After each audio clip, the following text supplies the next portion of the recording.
buenas tardes.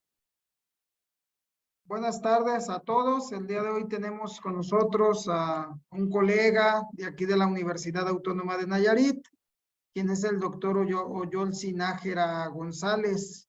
El doctor Oyolsi es biólogo de formación, es egresado de la Facultad de Ciencias de la UNAM. Dime si cometo algún error, Oyolsi. Sí, soy de la UAM, soy de la UAM. De la UAM, perdón, de la UAM. De la UAM, y es doctor en ciencias por la Universidad de Guadalajara. Correcto. Y bueno, es experto en temas de ordenamiento territorial. ¿De qué, perdón? Bueno, te escucho, tú échale. Es integrante del Sistema Nacional de Investigadores, nivel 1, es miembro del Cuerpo Académico de Recursos Naturales de aquí de la Universidad Autónoma de Nayarit, que dicho sea de paso es el primer cuerpo académico consolidado en la historia de la UAM, y también es perfil PROMEP por parte reconocido por la Secretaría de Educación Pública. Muchísimas gracias, Oyolsi, por aceptar participar esta tarde con nosotros. Y bueno, te damos los permisos para que puedas compartir la presentación y te escuchamos. Gracias, doctor. Gracias, doctora, por la invitación también y el espacio. Y la oportunidad de interactuar con tus alumnos de la carrera de Medicina Translacional, con la plática esta que tú titulaste Estrés hídrico. Espero no decepcionarte. Creo que sí vamos a abordar cuestiones de estrés, pues, y estrés hídrico a partir del análisis de vulnerabilidad que hicimos para la cuenca del río Mololoa, y te explicaré esta parte con los chicos. ¿Sale? Gracias. Para compartir, nada más doy en... A ver, Mostrar, participar, invitar, copiar, mostrar, compartir pantalla. Sí, compartir pantalla. Me dice si se ve algo. A ver. Listo, ya empieza a compartirse. Adelante, doctor. Ok. Bueno, chicos, buenas tardes a todos. Soy como presentó el doctor, soy biólogo de la Universidad Autónoma Metropolitana, y desde hace rato, ya un tiempo aquí, además de trabajar algunos aspectos de ordenamiento ecológico, básicamente mi línea de investigación tiene que ver con la dinámica del paisaje, prácticamente o concretamente los cambios de cobertura y uso del suelo que suceden y que modifican las condiciones del paisaje del territorio, sobre el territorio, principalmente por actividades humanas. Y hago el enfoque de cambio de cobertura sobre el suelo porque fue parte de esta formación que he tenido ya desde la maestría en esta disciplina que tiene que ver con la ecología del paisaje, que llamó la atención o fue de interés para poder desarrollar este trabajo de vulnerabilidad hídrica, que vamos a asociarlo con el tema que es estrés hídrico y cambio climático. Nos motivó entonces hacer este ejercicio de vulnerabilidad, que también surge a partir de compromisos que en algún momento la universidad adquirió para el desarrollo en su momento, hace algunos años, del Plan Estatal de Cambio Climático, para lo cual tuvo que hacerse el análisis completo de las implicaciones o de las modificaciones en el clima que estaban suscitándose en la territorio de Nayarita, para a partir de este diagnóstico poder establecer un plan de acción que mitigara los efectos, que pudiera mitigar las acciones que están generando ese cambio climático, pero al mismo tiempo poder analizar la vulnerabilidad para hacer acciones de compensación o de adaptación a ese cambio climático que estábamos analizando. Entonces, esta plática que les voy a dar ahorita, digamos que vamos a dividir en dos partes. Como no sé si todos saben de cambio climático, las primeras diapositivas tienen que ver con presentar las evidencias que se tienen, no aquí en Nayarit, sino a nivel mundial, sobre el cambio climático, las evidencias que existen, lo cual puede dejar eh, no duda, sino que provocar, digamos, el cuestionar si la veracidad de esta información. Hay gente, todavía hay una discusión todavía a nivel mundial sobre si es un cambio climático realmente o es un proceso natural del clima y del planeta. Lo que sí es cierto, y esto es lo que voy a tratar de presentarles ahorita, es que hay un montón de evidencias que hacen ver que el clima no es igual que antes y que hay variaciones en el clima y que esas variaciones pueden tener implicaciones, particularmente pueden influir en el estrés hídrico. Bueno, si me permiten, vamos a empezar a platicar sobre esto. Lo primero que quisiera comentar es que el clima... No sé si puedes ponerle en modo presentación para que la imagen se vea un poco más grande en tu PowerPoint. ¿Así? No creo que se vea más pequeño. Ahora vemos dos diapositivas, la del cambio, la del clima es dinámico y la segunda. Eso Estamos está... viendo dos diapositivas en la misma pantalla. A ver, déjame cambiar Permítame un segundito. Sí, sí, sí.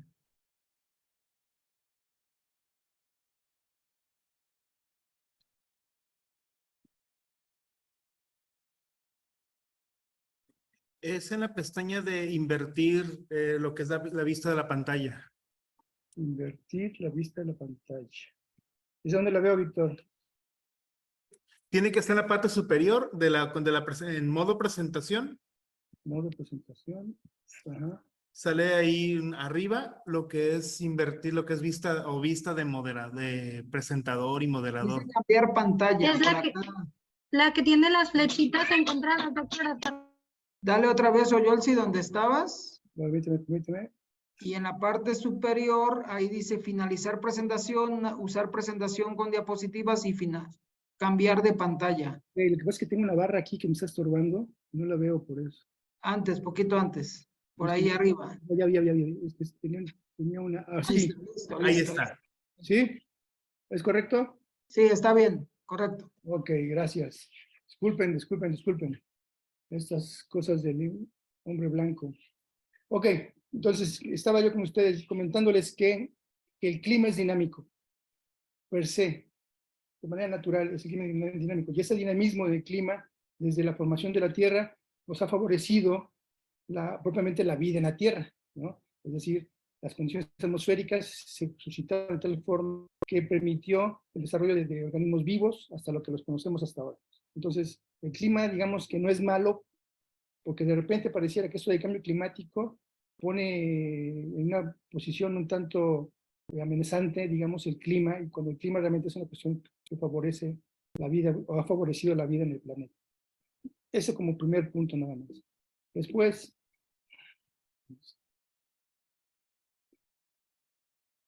empecemos entonces ahora sí con lo que es el cambio climático. Y el cambio climático representa la variación significativa de condiciones climáticas, las condiciones climáticas medias o su variabilidad que se mantienen durante un periodo de tiempo largo. Se habla de decenios o más tiempos. En las estadísticas que se utilizan para el cambio climático, se deben de considerar al menos 30 años de periodo de registros para poder hablar sobre cambios en el clima. Entonces, estos son de periodos de tiempo. Bueno, quizá lo que tendríamos que empezar por platicarles, perdón por cambiarle, es la diferencia entre tiempo y clima. El clima son las condiciones atmosféricas que prevalecen que son características y prevalecen en una región particular. Así hablamos de climas templados, climas cálidos, semicálidos, subhúmedos, una serie de clasificaciones que hay de los climas atendiendo a sus condiciones que prevalecen a lo largo del tiempo. Y la otra es el tiempo propiamente, el tiempo climático, que el tiempo tiene que ver con las condiciones en un día, en un corto periodo de tiempo, en un día. Entonces, se habla entonces que el clima de Tepic es un clima cálido, pero el día de hoy pudo haber hecho mucho frío. Y no por eso, el tiempo de hoy fue frío y no por eso el clima es diferente. El clima sigue siendo cálido, pero el tiempo, el día de hoy, pudo haber sido frío o muy caliente o muy lluvioso. Entonces, esa es la diferencia entre tiempo y clima. Entonces, regresándome al concepto del IPCC, que es el Panel Intergubernamental de Cambio Climático, nos dice que la variación es una variación significativa de las condiciones climáticas medias o de su variabilidad, que se mantiene durante un periodo prolongado de tiempo, que se habla de decenios o más años, o más tiempo. El cambio climático se debe a procesos naturales o forzamientos externos. Particularmente, ahora se identifican cambios antropogénicos duraderos en la composición de la atmósfera o en el uso de la Tierra.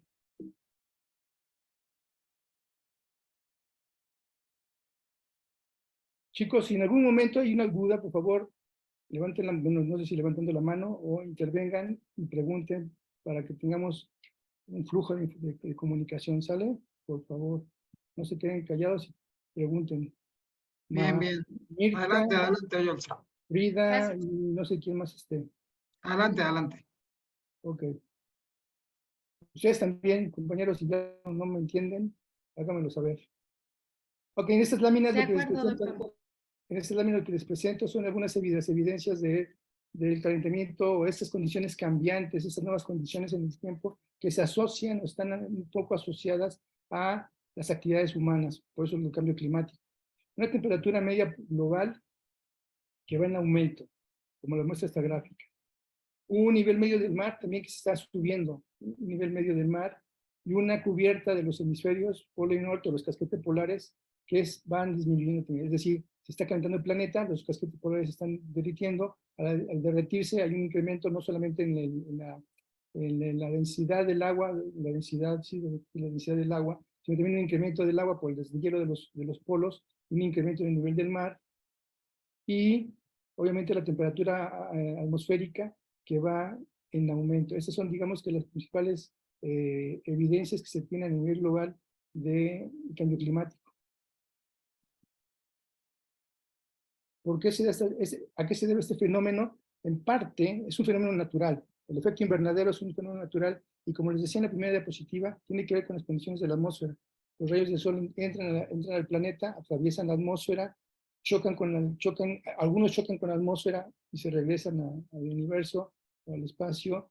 Otros chocan un poco más abajo en una de las capas de la atmósfera, y otros chocan completamente en la Tierra, y a partir de ahí empiezan a elevarse la temperatura. Lo que está sucediendo es que la capa de la atmósfera, los diferentes gases de la atmósfera, retienen ese calor, y es lo que ha provocado que se mantengan las condiciones que hasta hace un tiempo eran más o menos estables, y que ahora se ha visto que empezaron a incrementarse los gases, la descomposición propiamente de la atmósfera y el calentamiento de la misma. De ahí entonces un poco las implicaciones de los gases de efecto invernadero, que son estos, ¿no? Los gases de efecto invernadero que en principio han sido asociados a las actividades humanas, ¿no? La combustión de combustible, la quema o el uso de combustibles fósiles y las emisiones provenientes de esa combustión que van a la atmósfera, se quedan en ella. Al quedarse ahí hace que se retenga más el calor que nos manda el sol, la radiación solar, al rebotar con la Tierra, incrementa el calentamiento de esta, y la compensación que puede darse a través de la vegetación, absorbiendo algunos de esos gases, particularmente el CO2, no es suficiente para contrarrestar las emisiones que están provocándose, que están concentrándose en la atmósfera y que están haciendo que se retenga más calor. ¿Quiénes están provocando estos gases de efecto invernadero sobre la atmósfera de la Tierra? Bueno, desde la producción de ganado, o la cría de ganado, grandes volúmenes o grandes números de cabezas de animales, la digestión de esos organismos, pues generan algunos gases de efecto invernadero, particularmente metano, ¿no? Bueno, en el planeta se cultivan principalmente vacas y borregos, pero hay regiones del mundo, donde la cría pues tiene que ver con otro tipo de rumiantes que también generan esto. Por supuesto, como les comentaba hace un ratito, la combustión el uso, la quema de combustibles fósiles que emiten, que son utilizadas mucho en la industria, en el transporte, en otras actividades, y que se emiten como producto de esa combustión, pues están estos gases. El cultivo de ciertos productos agrícolas, por ejemplo el arroz, las estrategias o las formas en que se reproduce esos productos alimenticios, también generan gases de efecto invernadero.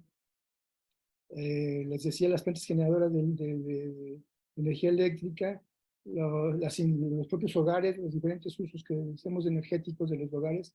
Y, por ejemplo, ahora que están de moda los incendios forestales aquí en la región, pues también contribuyen muchísimo. Pero no solo eso, hace un ratito estábamos en un foro justo platicando sobre los incendios del cerro de aquí de San Juan, y nos platicaban los compañeros de las brigadas de cortafuegos del CONAFOR, o del municipio más bien, que bueno, hay prácticas todavía en la sociedad pues, que están contribuyendo a esto, ¿no? Por ejemplo, los que somos de aquí de Nayarit, padecemos en ciertas épocas del año la quema de caña.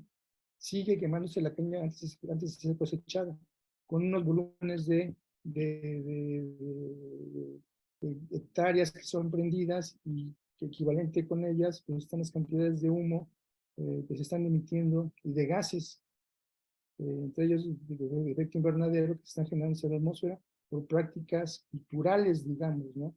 La quema de basura, la quema de hojarasca, y bueno, hasta las carnitas asadas, que todavía hay quienes hacemos, pues están provocando y estamos emitiendo gases, contribuyendo a la emisión de gases de efecto invernadero, y al contribuir con la emisión de gases de efecto invernadero, pues estamos contribuyendo al calentamiento global.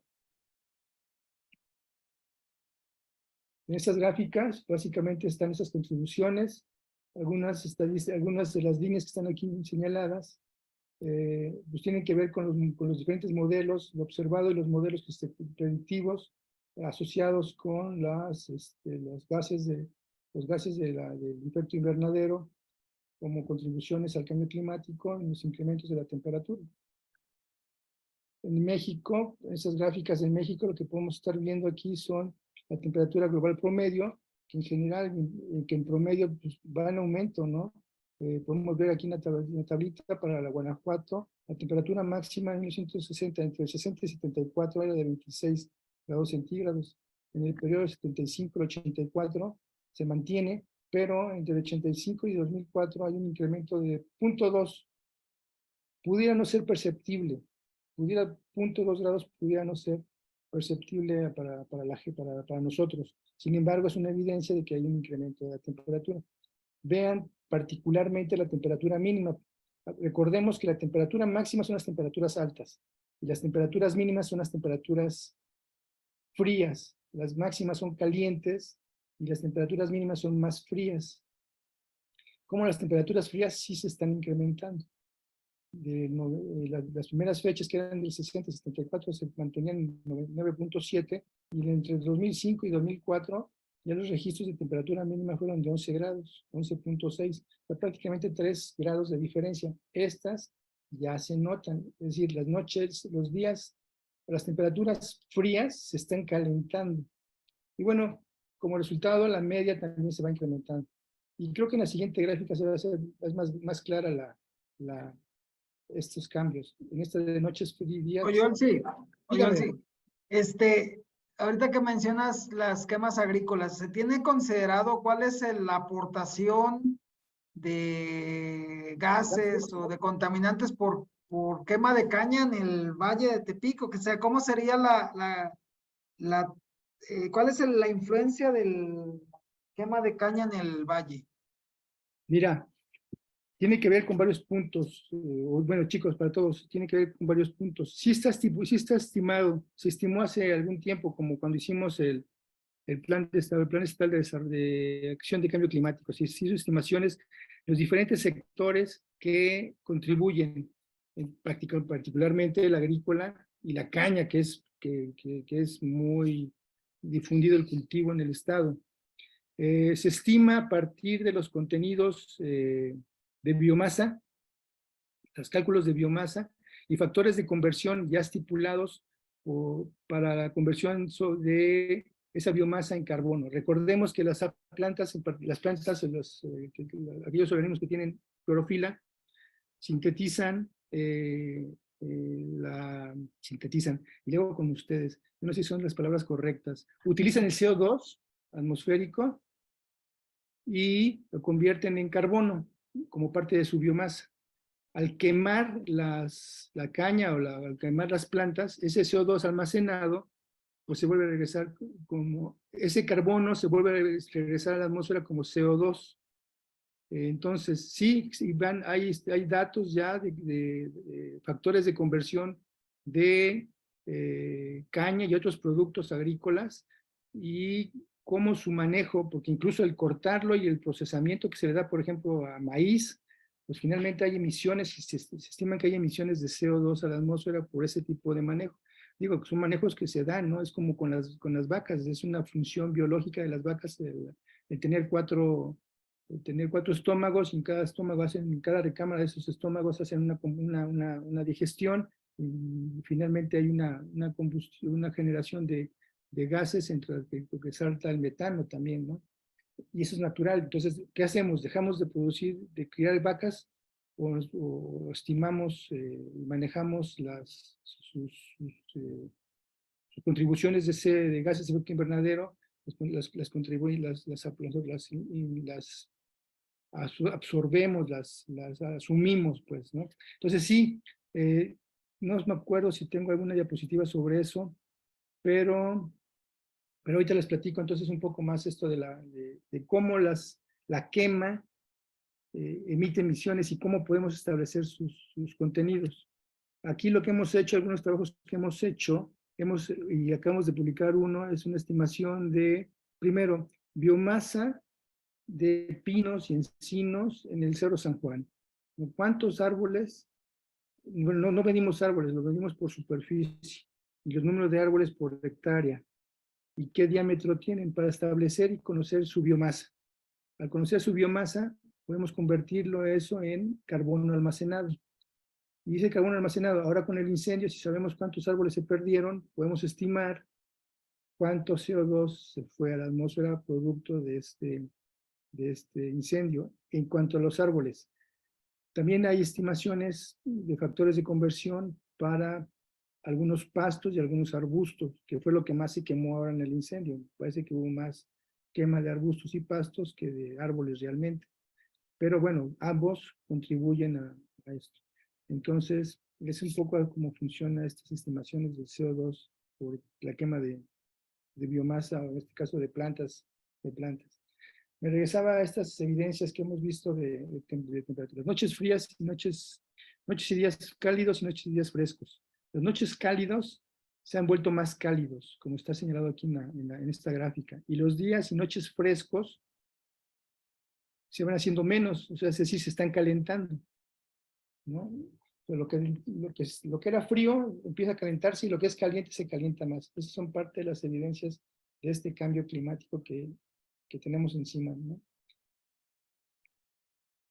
Por otro lado, estas cuestiones de variabilidad en los tiempos, como mencionamos en esta gráfica, la época de calor, desde las temperaturas máximas mayores a 30 grados centígrados, inician ahora más temprano y terminan más tarde, es decir, hay mucho más periodo de tiempo con temperaturas arriba de 30 grados centígrados para el estado. Algunos trabajos que están publicados o no están hechos principalmente por la UNAM, el Instituto de Ciencias de la Atmósfera de la UNAM, por ejemplo, hablan de las tendencias de las lluvias también, los cambios en las lluvias, en donde se estima que, por ejemplo, para la región que comprende Nayarit, pues las lluvias van a ir para abajo, van descendiendo. Esos datos pudieran ser muy generales y pueden no corresponderse con los datos puntuales. Aquí lo que hemos visto con las lluvias, lo que vimos durante los trabajos que se hicieron, es que la cantidad de agua que va a llover o que llueve sigue siendo más o menos la misma, con sus variaciones, pero es un poco más o menos las mismas lluvias. Sin embargo, las temporadas de lluvias, que antes eran de 4 meses, 3 meses y medio, 4, ahora se hacen más cortas. Es decir, las lluvias son mucho más intensas. Llueve la misma cantidad de agua, pero en menor tiempo. Entonces, las lluvias son mucho más intensas. Y esas lluvias intensas, al caer más agua en menos tiempo, tienen implicaciones que más adelante vamos a retomar con los más accesibles. Bueno, que hablamos también sobre las estimaciones que se tienen como evidencias del cambio climático, como puede ser la temperatura, el aumento de temperatura, el incremento del nivel del mar. Primero, ustedes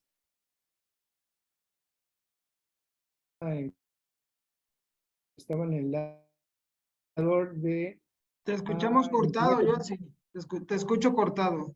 Perdón, debe ser el internet.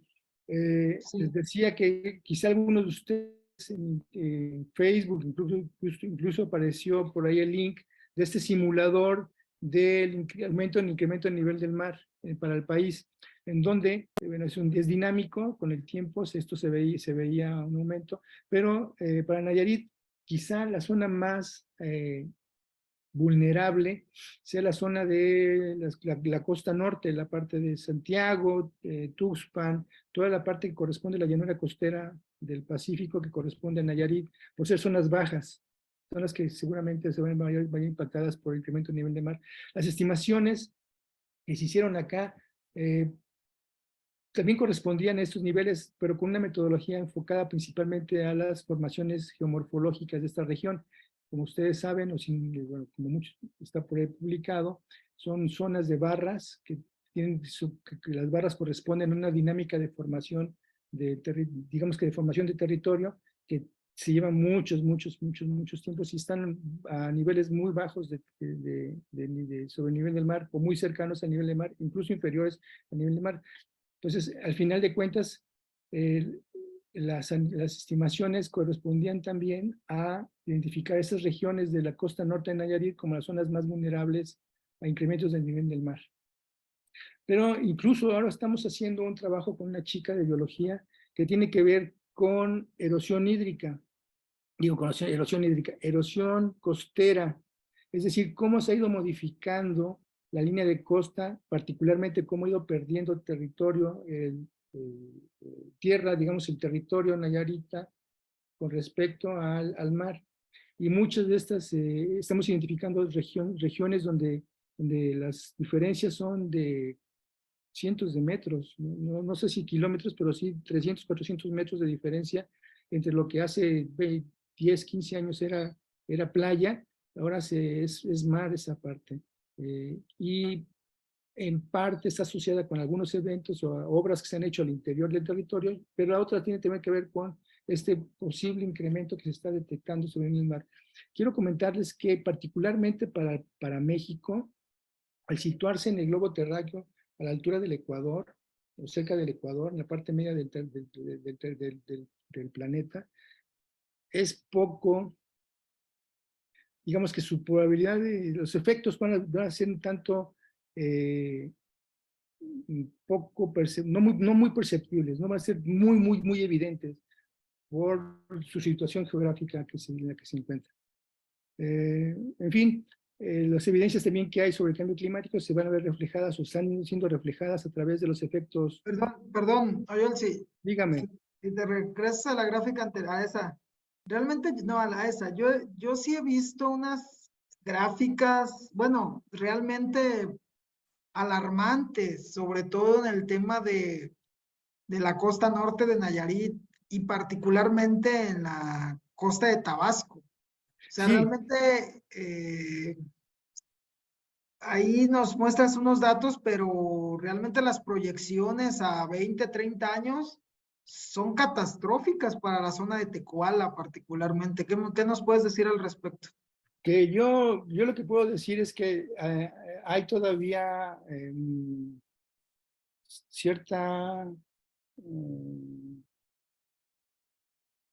diferencias, todavía hay muchas diferencias entre los estudios que se han hecho.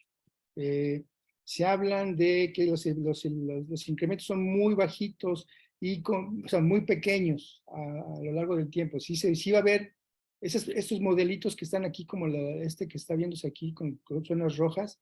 Como puedes ver, esta parte de Tabasco, que por sí Tabasco se inunda solito, porque llora, se inunda.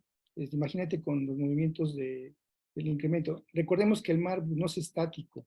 Entonces, no es como que le echo un poquito más de agua a un vaso y se derrama. No es así. El mar se mueve a partir de las mareas, que son influenciadas por movimientos de la tierra y por etcétera, etcétera, etcétera.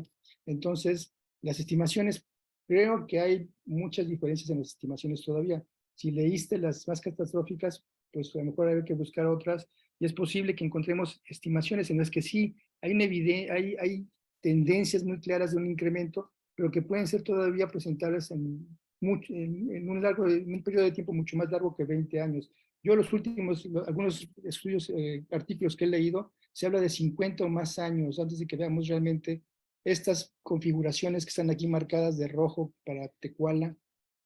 Pero lo que sí es importante son estos eventos para la región de la costa norte, que son los eventos que hemos estado viviendo en años pasados con los huracanes que han pegado en Tuxpan y que han pegado en la costa norte de Nayarit y que se hacen más, han conseguido que pegan en la costa norte, pero además las condiciones geográficas de esta región hacen que estos movimientos de agua, estos eventos extremos como huracanes, que hay movimientos de agua y aire y demás, pues hagan más evidente las inundaciones, las crecidas de los ríos, y al caer en condiciones, en las regiones estas que son zonas bajas, pues sean mucho más evidentes los impactos a través de inundaciones, de asolves, de calles con lodo y demás. Lo que se está estimando es que haya más frecuencia de huracanes y mucho más agresivos, o sea, de niveles más altos. Y acuérdense que hay una escala de números de los huracanes, entonces estos huracanes van a ser mucho más, se estima que sean mucho más agresivos. Algo que se ha visto que son más de periodos de tiempo más cortos, o sea, no son tan extensos sus periodos de tiempo, pero sí, el número se incrementa y es muy probable que también la fuerza o la agresividad de estos huracanes también se incremente con estas estimaciones del cambio climático. Y los impactos, que es esto de las inundaciones y demás, que pueden no estar asociadas al incremento del nivel del mar, pero que se mueven volúmenes de agua en estas regiones costeras y pues se inunda y se mete el mar. En fin, esa es otra parte de los glaciares que, como ya les decía, lo que son los registros es que se están descongelando. De repente en las noticias de la televisión y algunas posts de las redes sociales aparecen fotos de los glaciares en Groenlandia, en las zonas, estas regiones al norte del planeta, en los hemisferios, cómo se rompen los icebergs, cómo se ven así fragmentadas las regiones de hielo, o cómo están surgiendo, se están desapareciendo las coberturas de nieve, de hielo, y están reapareciendo la tierra que está debajo, con otras implicaciones. Se ha ido observando también que el descubrir estas regiones terrestres que están por cientos de años habían estado cubiertas de hielo, también están emitiendo gases de efecto invernadero al entrar en contacto con la atmósfera nuevamente. Es un círculo un tanto vicioso, ¿no?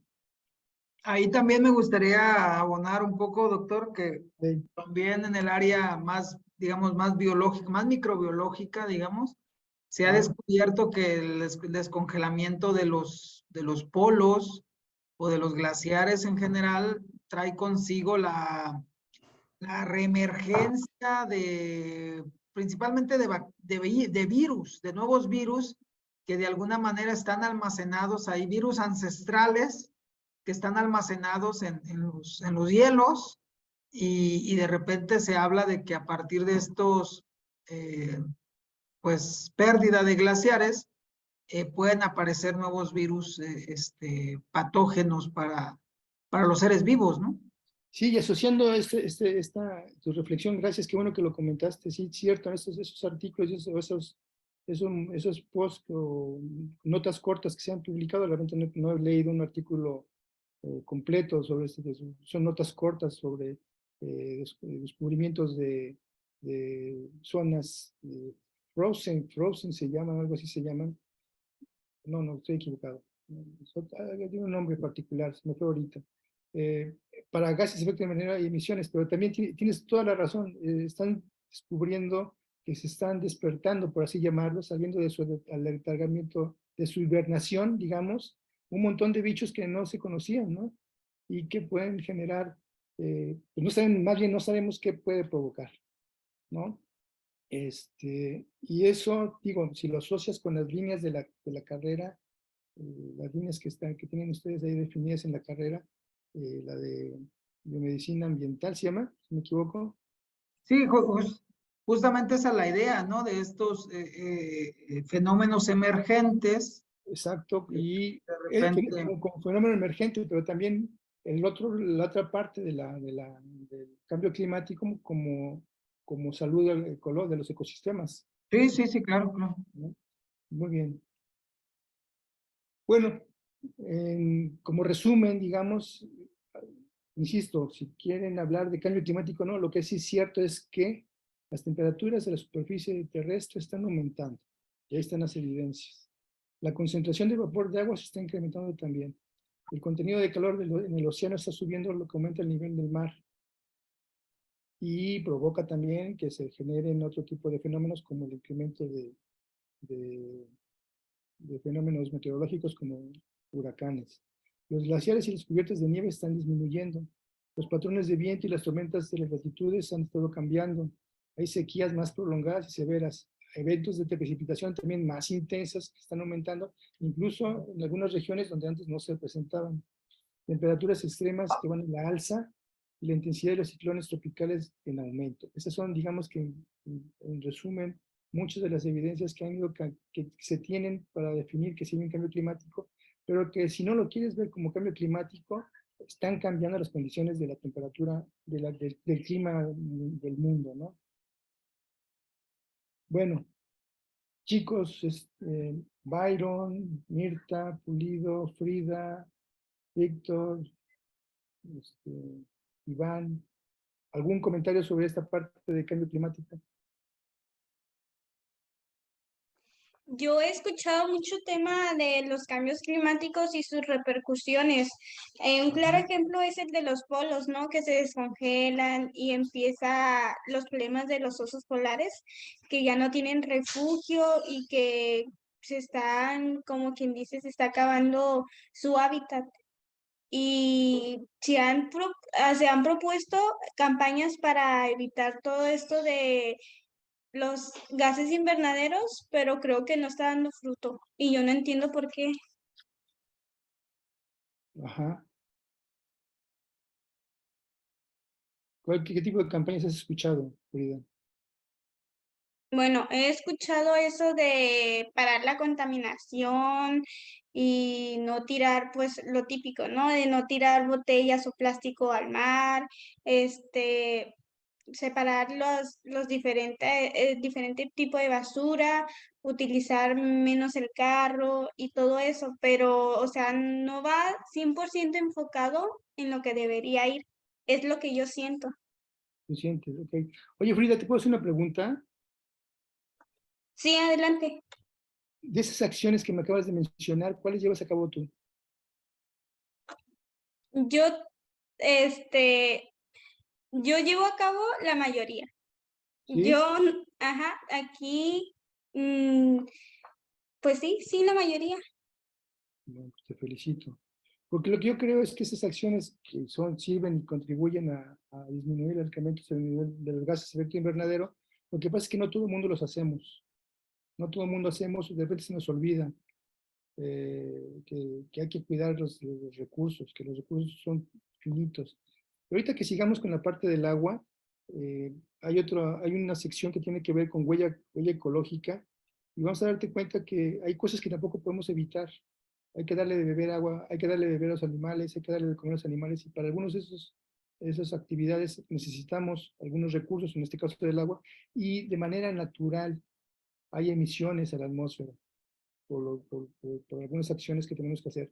La otra sí tiene que ver, por ejemplo, con lo que me preguntaba el doctor Iván sobre la caña, por ejemplo, ¿no? El cultivo de la producción de caña, en donde sigue, como una práctica, sigue existiendo la quema de la caña. Hasta donde yo sé, no es necesaria la quema de la caña, excepto para el manejo de la misma, es decir, en verde es más complicado porque te aguatas, en fin, hay animales, hay bichos ahí metidos en los cañaverales, les meten fuego, eso provoca que los bichos se mueran y que las ramas de las cañas no sean tan filosas, digamos, no dañen, no rasguñen, no corten la piel para la gente que está cortando la caña. Pero hay países en donde ya está muy tecnificado eso y hay máquinas que en verde cortan la caña. Eso también nos lleva a pensar que las prácticas que se siguen utilizando aquí en Nayarit o en algunas partes del país pues se sigue utilizando mano de obra humana. Es decir, esas actividades benefician y sirven de sustento para ciertos sectores de la población que participan en ellos y que si la tecnificas, pues se quedarían sin ese tipo de ingresos, ese tipo de actividades para su sobrevivencia. Entonces es un balance ahí que de repente para países quizá como el nuestro es necesario, se sale de la parte ambiental, de la parte biológica, física y se va con la parte social y económica. Y bueno, entonces lo que nos hace ver es que es un problema que no tiene que ver exactamente con cuestiones físicas o biológicas, es decir, de una sola disciplina. Son problemas multifacéticos que tienen que, las posibles soluciones o acciones que se hagan, tienen que hacerse y definirse a partir de trabajo multidisciplinario, interdisciplinario, porque se tiene que ver desde los diferentes aspectos. Si mueves una pieza, se cae la otra. Entonces tienes que buscarle ese equilibrio entre todos estos elementos que están jugando. Eso es lo que ha sucedido con algunas de las acciones. Se pide también que no se deforeste, pues una de las principales acciones para mitigar los gases de efecto invernadero y con ello la presencia de CO2 en la atmósfera y se regula un poco esta parte del calentamiento es a través de la reforestación y de mantener las áreas verdes, las grandes masas de bosques que hay en el planeta o en el país, ¿no? No se deforeste, incluso que se incrementen esas masas a través de reforestaciones. Y cuando analizamos este tipo de eventos, resulta que seguimos a la baja. Si analizamos cómo han ido los bosques del país y del estado a lo largo del tiempo, vamos a ver que va para abajo, van para abajo, van para abajo, a tasas que van arriba de los 10.000 hectáreas por año, la tasa de deforestación, 10.000 hectáreas por año en el país, ¿no? Por ejemplo, es la tasa media. Entonces, ¿qué está pasando? Pero esos cambios, esa deforestación generalmente obedece a abrir nuevas áreas de cultivo, es decir, un bosque para la gente que tiene decisiones sobre estos terrenos, pues no les representan ingreso de nada, mientras que meter algún tipo de producto agrícola, o ahora que está de moda en algunas regiones de aquí del estado, el agave, pues te va a representar un ingreso para tu familia y para ti. Entonces es un problema complejo, por ejemplo, de muchas facetas, y tiene que abordarse de diferentes ángulos en trabajos interdisciplinarios y multidisciplinarios. Gracias, Frida. ¿Alguien más? Yo, Bueno, doctor, buenas si no hay tardes. comentarios, Sí, yo. ¿Sí me alcanzan a escuchar? Hola. Sí, dígame. Hola, hola. Sí. Doctor, a mí me parece muy interesante todas las gráficas que nos está mostrando y todo, y veo cómo la evidencia muestra que el calentamiento va en aumento, pero a mí me llama mucho la atención, por ejemplo, doctor, es mi percepción. Hey. Lo he comentado con algunas personas que viven en esos lugares, por ejemplo, en Mazatlán, de 2 años y medio, 3 años para acá, el ir en verano para allá era ir al calor. Y ya tenemos estos años que vamos y es frío. No puedes estar ni en la orilla del mar porque el aire es muy helado. Todo el tiempo, pues, en ese momento es helado. Pero ¿qué es lo que está pasando? Es nada más como que se están moviendo o desfasando los temporales o cómo se siente, porque pues el aumento en las gráficas muestra la evidencia que va en aumento el calor, que las ciudades, los días y las noches cálidos pues van en aumento, pero ¿qué está pasando entonces? ¿Por qué sentimos que es diferente? Pues bien, la respuesta que te puedo dar a esos comentarios y esas cosas que dices que has vivido, una pudiera ser que estemos hablando de variabilidad nada más, ¿sí? Es decir, si les comentaba que para considerar el cambio climático, los cambios en el clima, un cambio de clima diferente, se tienen que registrar datos de cuando menos 30 años. Entonces, si durante 30 años las temperaturas que dices que se están presentando en Mazatlán se mantienen, entonces podemos estar hablando de un cambio climático que pudiera ser frío, ¿no? No sé exactamente cómo, no soy climatólogo, pero podemos estar hablando de eso. Yo me inclinaría a pensar que son eventos climáticos temporales, es decir, es una cuestión de variabilidad. Hay que considerar también eventos, no me acuerdo cuál es el nombre que se le da a los eventos estos del niño, la niña, estos eventos climáticos de gran escala que influyen y que intervienen en la temperatura local. Entonces es posible, solamente es posible, no lo sé bien, doctora, no soy experto, insisto en esto, pero que pueda estar asociado a los eventos eventos mayores como estos del niño y la niña, que condicionan de manera particular, local, las condiciones climáticas de una región durante el tiempo que dure ese niño. Habría que checar si estos últimos años que usted dice que se ha sentido ese clima, en esas fechas que deben ser calientes, si estamos bajo la presencia de un niño, de una niña, que pudieran estar, digamos que dominando, mandando esas condiciones particulares durante estos eventos nada más. No sé, esa parte está interesante como para un meteorólogo, ¿no? que cheque justo esas variaciones. Lo que sí es cierto es que también es muy extremo también el clima de repente en Mazatlán, ¿no? También les han llegado oleadas de calor muy fuertes y tampoco las registraban el año, no las registraban. En fin, no sabía, yo te diría esa parte, doctora, que se pudiera ser parte de la respuesta, una cuestión de variabilidad y muy probablemente influenciada por eventos como el niño y la niña, que son de escalas mucho más grandes, planetarias, y que pudieran estar incidiendo sobre esas condiciones que están percibiendo los mazatlecos en estos años. Esa era mi respuesta. Gracias, Oye, doctor. Olsi, Sí, en ese sentido, por lo que comentas, entonces nos debe de quedar claro, si es que te entendí bien, que una cosa es el cambio climático y otra cosa son la variabilidad ocasional, o es decir, esa sensación que podemos sentir a veces de decir, desde el año pasado, o yo sentí más calor que el año pasado, o eso de que hoy hace más frío que hace unos años.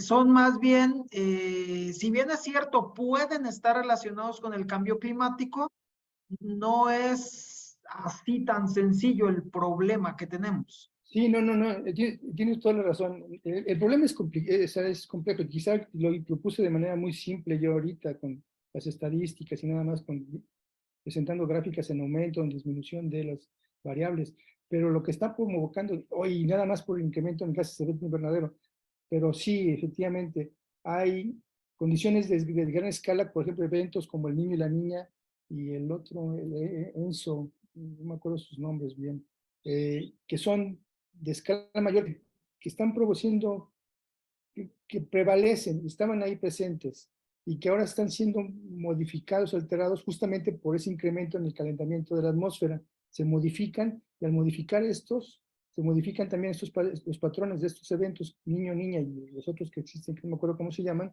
y modifican el resto de las condiciones climáticas. Y sí, esta parte de variabilidad se presenta en temporadas de tiempos más cortos, esa variabilidad, y puede ir subiendo y bajando. Por eso me atreví a contestarle a la doctora Betsaida, Betsy, que como pudiera guste. ser esa la respuesta, cuestiones de variabilidad. El problema es el fenómeno del cambio climático, sí, no es tan sencillo como decir la temperatura sube, la temperatura baja, y eso es cambio climático, no. Los eventos se interrelacionan, acuérdense que estamos en un planeta que está todo interconectado y al modificarse una cosa se modifican las demás, ¿no? Entonces, no soy experto en cambio climático, yo tomo estos elementos de cambio climático para asociarlos con otros tipos de eventos que no son climáticos, que están más ligados a la parte de la, de de la vegetación, de los elementos que integran el paisaje, y entonces con sus implicaciones.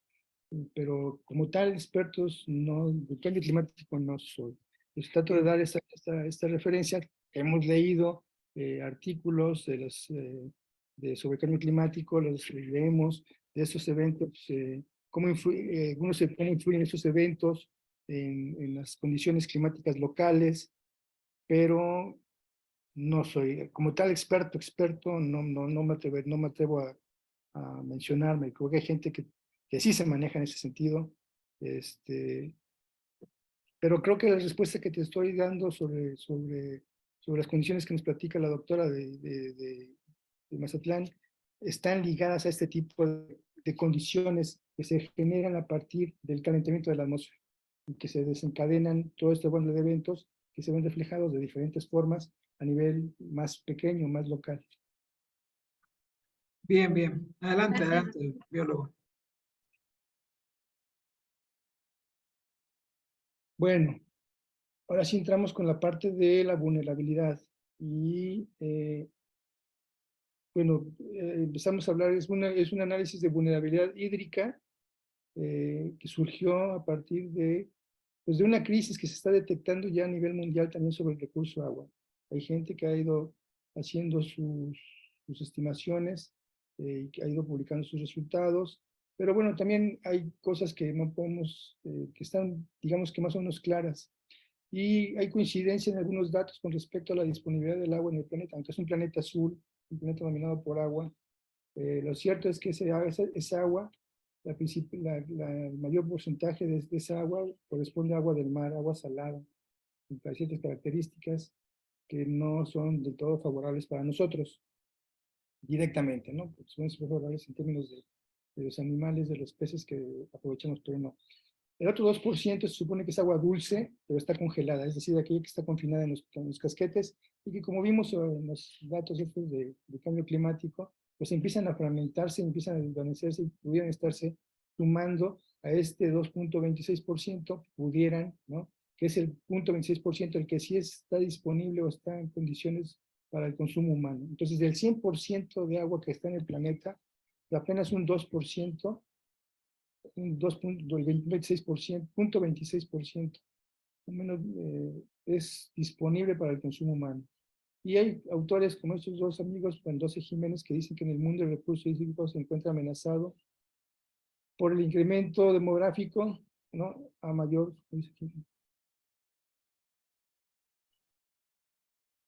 a medida que el incremento demográfico aumenta, el agua tiene mayor demanda para el consumo humano y el desarrollo económico. Y es un poco esto lo que nos permitió hacer, o que nos invitó a hacer un análisis sobre el sistema hídrico de la cuenca del río Mololoa, particularmente la cuenca del río Mololoa, porque es una cuenca en donde estamos ubicados, la universidad y prácticamente todos los nayaritas. Estamos instalados aquí, no todos los nayaritas, casi un poco menos, un poco más de la mitad de la población total del estado. Estamos concentrados aquí en la cuenca del río Mololoa, instalados en la capital, la capital Tepic, o en Jalisco, o algunos de los asentamientos y localidades que están alrededor de estas dos ciudades. Entonces, la demanda de agua sobre de esta población, sobre un mismo cuerpo de agua, que es el acuífero Matatipac, pues genera una fuerte presión sobre ese recurso. Entonces, lo que intentamos analizar con este ejercicio fue cómo se comporta el sistema hídrico de la cuenca. Y ahorita les explico un poco más cómo va el asunto. Entonces, hay gente como Sosa que establece que el país tiene una baja disponibilidad de agua y el abastecimiento de agua para los mexicanos se basa principalmente en la explotación intensiva de las aguas subterráneas. Principalmente, el caso de Tepic es el mismo, o sea, creo que no se toma agua del río Mololoa para el consumo humano. Entonces, la principal fuente de suministro de agua para nosotros es el acuífero Matatipac, es agua de pozo, y bueno, pues su disponibilidad pudiera estar vulnerable de acuerdo a los análisis que hicimos nosotros por aquí ahorita con el representante. Por su parte, el IPCC define la vulnerabilidad como el grado en el cual un sistema es susceptible e incapaz de hacer frente a los efectos adversos del cambio climático, incluyendo la variabilidad climática y los eventos extremos. Entonces, ¿qué tan susceptible es el sistema hídrico de la cuenca a estos efectos de cambio climático o de las causas que generan el cambio climático?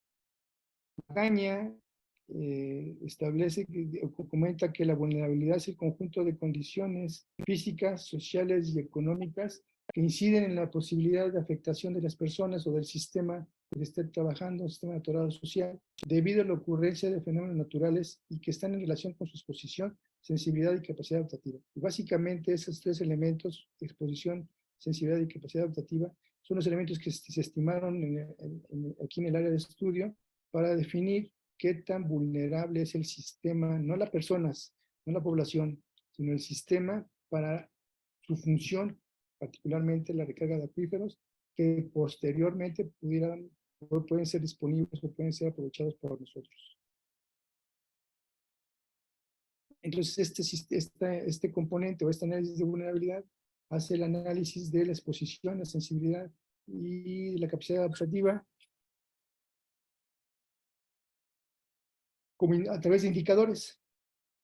De esta forma, la vulnerabilidad es una relación entre sistemas naturales y socioeconómicos y su finalidad es comprender o identificar los indicadores que fortalezcan los niveles de bienestar para poder hacer frente al riesgo, en este caso a las condiciones que nos presentan, los retos que nos presenta el cambio climático que de alguna forma está prevaleciendo en la región. Les comentaba entonces que lo hicimos para la cuenca porque aquí se concentra una gran cantidad, un poco más del 50% de la población del estado, en una región que representa apenas el 2% del territorio estatal. Está aquí representada en la cuenca del río Mololoa, en donde están asentadas 32 localidades, incluyendo la conurbación Tepic, Jalisco. ¿No? Podemos ver esa parte. Esta región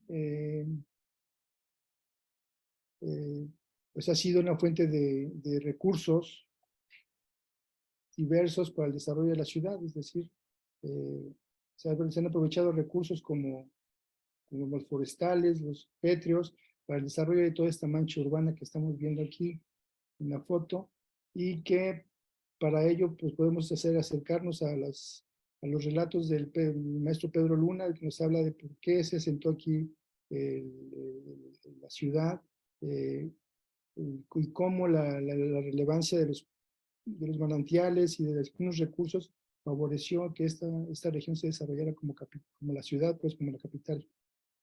Entonces, cuestionándonos esta parte, quisimos saber qué tan vulnerable era el sistema, particularmente a los efectos del cambio climático por un lado, y a las acciones humanas que pueden contribuir a su deterioro, al deterioro del sistema, o pueden afectar el sistema. Los objetivos entonces fue determinar la recarga hídrica como nivel de exposición, evaluar la dinámica espacio-temporal de la cobertura de suelo, es decir, los cambios de uso del suelo en dos fechas, 2000 y 2011, y las tendencias de cambio como elemento de sensibilidad. Asimismo, calcular la huella hídrica, más adelante definiremos qué es huella hídrica, también como elemento de sensibilidad, y la variabilidad climática, ojo, es variabilidad climática, no cambio climático, en la cuenca también como elemento de sensibilidad, y estimamos el capital humano, social, financiero, físico y natural como capacidad adaptativa, que son los tres elementos que propone Magaña, que se conviertan en índices y a partir de ello poder estimar un índice de vulnerabilidad hídrica. Y hacer las proyecciones, hacer las estimaciones para el año 2011 y una proyección al año 2021. Esa es la metodología, bueno, ese es el modelito que prácticamente les acabo de explicar en los objetivos. Vulnerabilidad es igual a exposición, más sensibilidad, menos las capacidades que tenemos para adaptarnos a esos eventos a partir de capitales físico, social, humano y financiero. Esa es la metodología, es una propuesta por el panel intergubernamental de cambio climático y media modificada, digamos, por Magaña a partir de utilizar indicadores para su evaluación.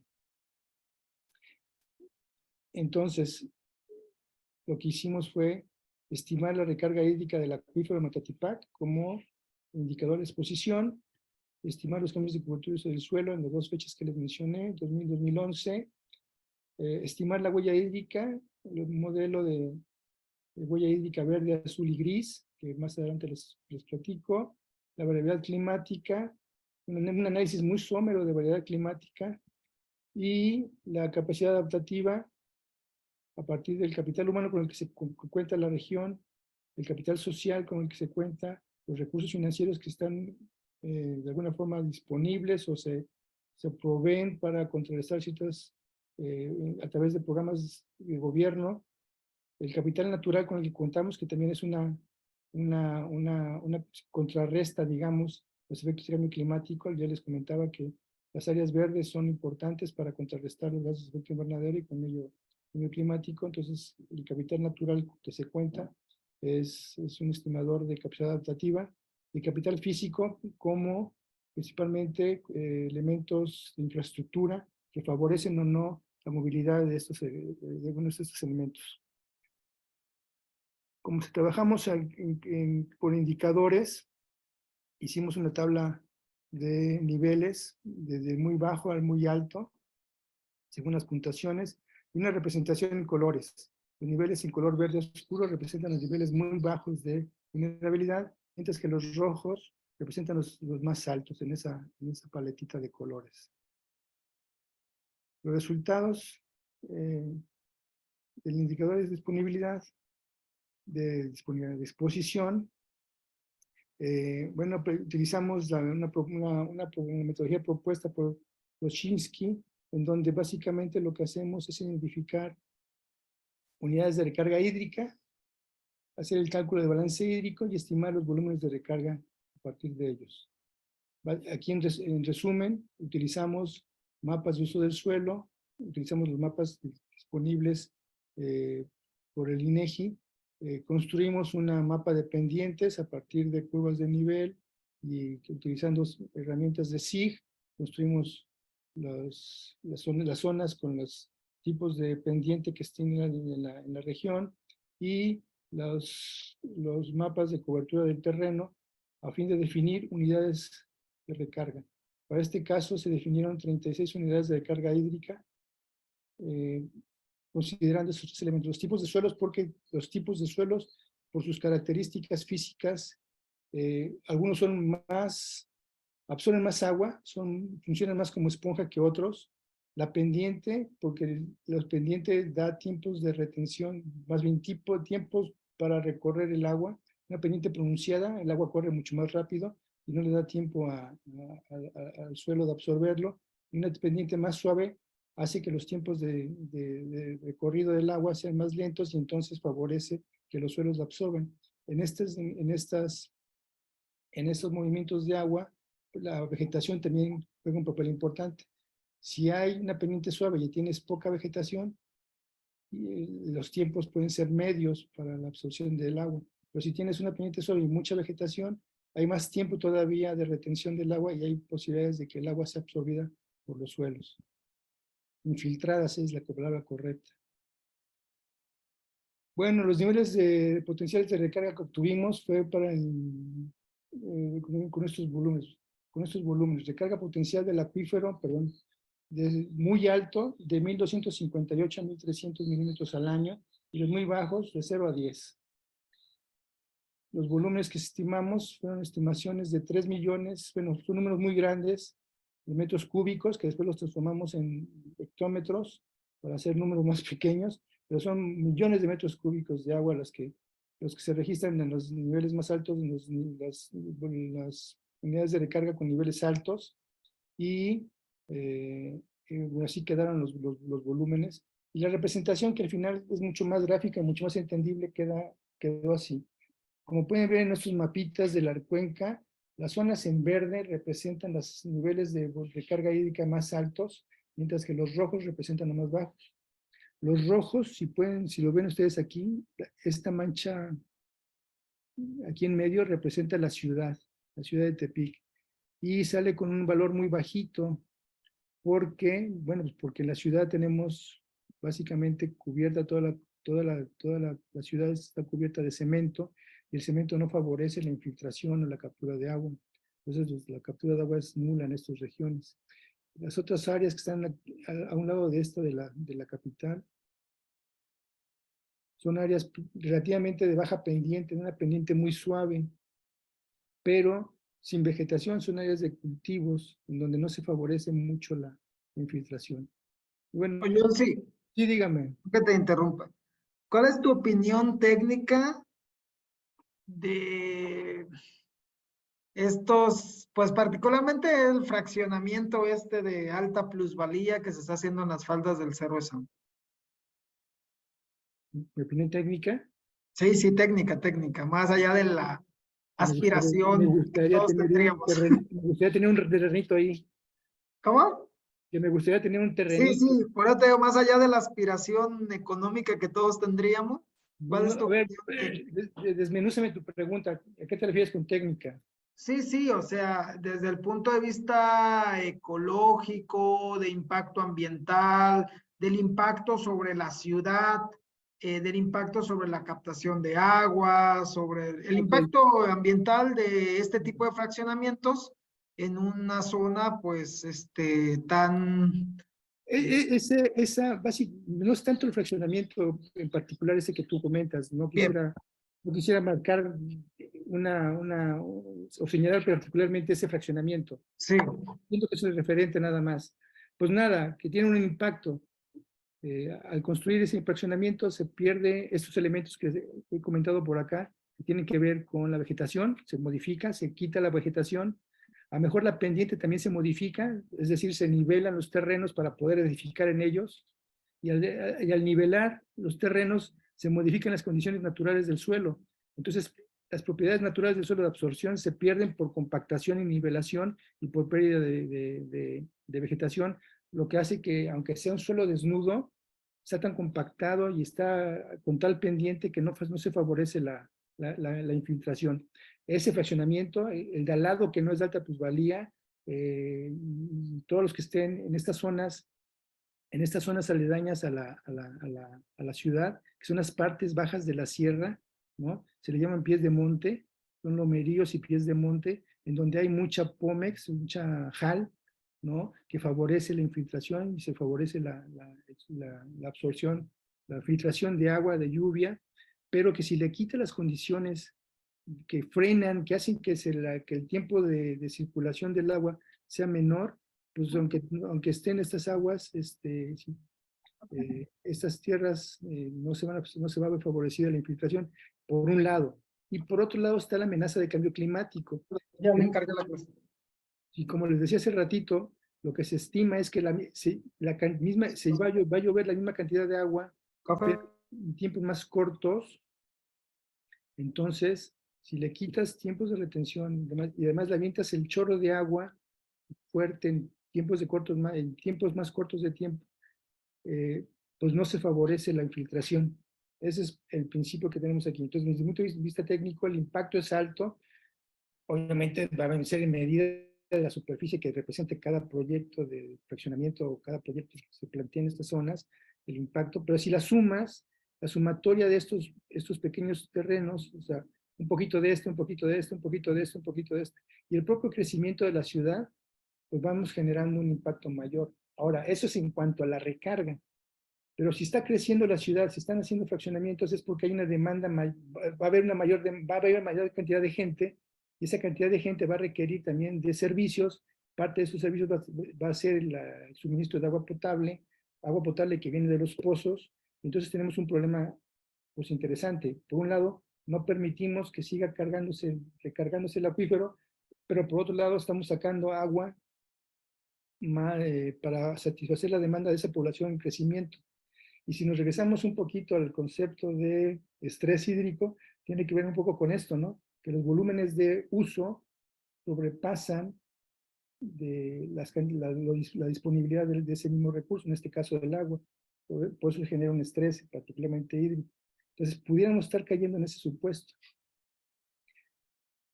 Nosotros hicimos un análisis acercándonos a esto, pero transformándolo no como estrés, sino como vulnerabilidad. ¿Qué tan vulnerables somos? ¿Qué tan vulnerable es el sistema para poder seguir funcionando como sistema y que esa recarga hídrica del acuífero se esté dando o no se esté dando? ¿Qué tan vulnerable es? Y es a lo que vamos a tratar de llegar. ¿Cuánto tiempo llevo? Ya llevo ya 1 hora. Me dijiste que teníamos 1 hora y media más o menos, ¿verdad? Cuando máximo. Para meterle velocidad. Bueno, me dejó solo. Ok. Aquí Entonces, sigue el doctor, pero está en el del ANIA, no se preocupe. sí, Muchas gracias. gracias. Bueno, si continuamos, los volúmenes de recarga hídrica. Para el año 2000 estimamos 39.87 hectómetros. Un hectómetro son millones de metros cúbicos. Y para el 2011 se estimó en 33. Como pueden ver, hubo una disminución en los volúmenes de recarga hídrica. Esa recarga hídrica del 2000, esos 39.8 hectómetros, se capturaban principalmente en áreas de vegetación natural, es decir, en las áreas de bosques, de pinos, de selvas, que están presentes en la Sierra de San Juan, en la Sierra de Sangangüey y las faldas del volcán Tepeltitic. Ahí se captaba el 55% de esas 39.8, mientras que el 45% se captaba principalmente en áreas de cultivo, que son las partes bajas de las partes medias de la cuenca, las partes de medio donde se están los cultivos principalmente de caña. Para el 2011, además de que se disminuyó la cantidad de recarga hídrica disminuyó, también se modificaron esas áreas. Ahora el 49% de ese volumen era en la vegetación natural y secundaria y el 51% eran áreas de cultivo. Lo que nos deja ver entonces que las áreas de cultivo también captan y permiten la absorción de agua, no se dan los volúmenes como lo da la vegetación natural. Y estos cambios de cobertura, bueno, vamos a verlo más adelante.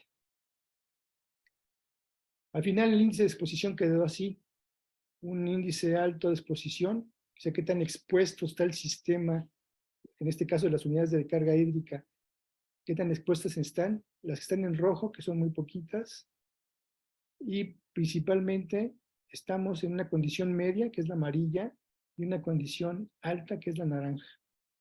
Las muy bajas no cuentan porque, como les decía, estas zonas verdes, que son las muy bajas, corresponden a la ciudad, en donde hay una carpeta asfáltica, que es una carpeta impermeable, predominante en estas zonas, y de todos modos ahí no hay absorción de la recarga.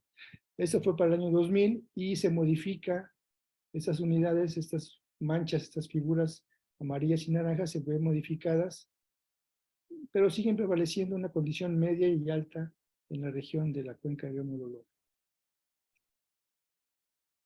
Ahora, estas regiones hidrológicas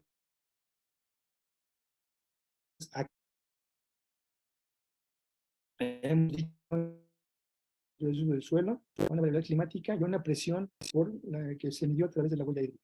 Empecemos con los cambios de cobertura. Los cambios de cobertura en la cuenca más o menos están así, en este orden. La vegetación natural aparentemente, hay pérdidas en la cobertura de alrededor de 1.500 hectáreas. Vegetación natural, vegetación secundaria, se perdieron entre estos 2 años alrededor de 4.000 hectáreas, mientras que los cultivos disminuyeron también, pero hubo un incremento en la infraestructura urbana, es decir, los asentamientos humanos se vieron fuertemente incrementados.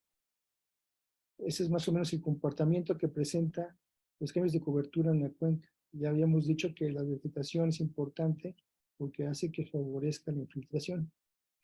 Ahora vámonos con la presión que se ejerce a través de diferentes actividades, en este caso actividades agrícolas, forestales y propio desarrollo urbano, actividades urbanas, y que se establecieron a partir de una huella hídrica. La huella hídrica es un indicador de la presión que se ejerce, en este caso sobre el recurso hídrico, en una región particular.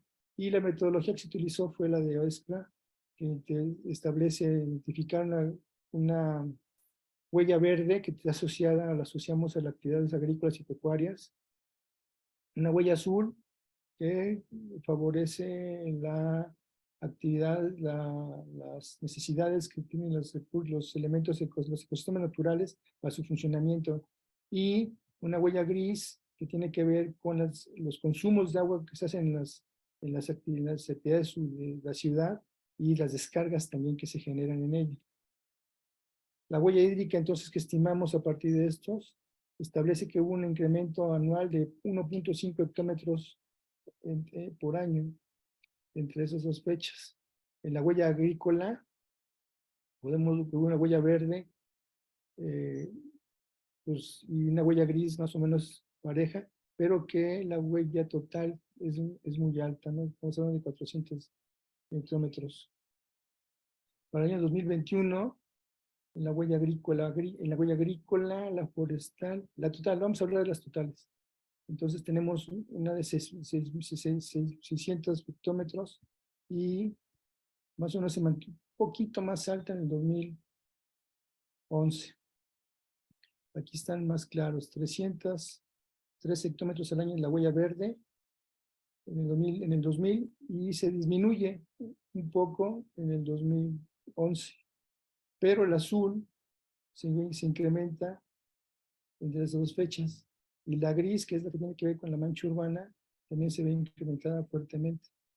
En el total, tenemos una huella hídrica de 622 hectómetros en el 2000 y se incrementa a 638 hectómetros por 2011, con estas tasas de 1.5 hectómetros anuales.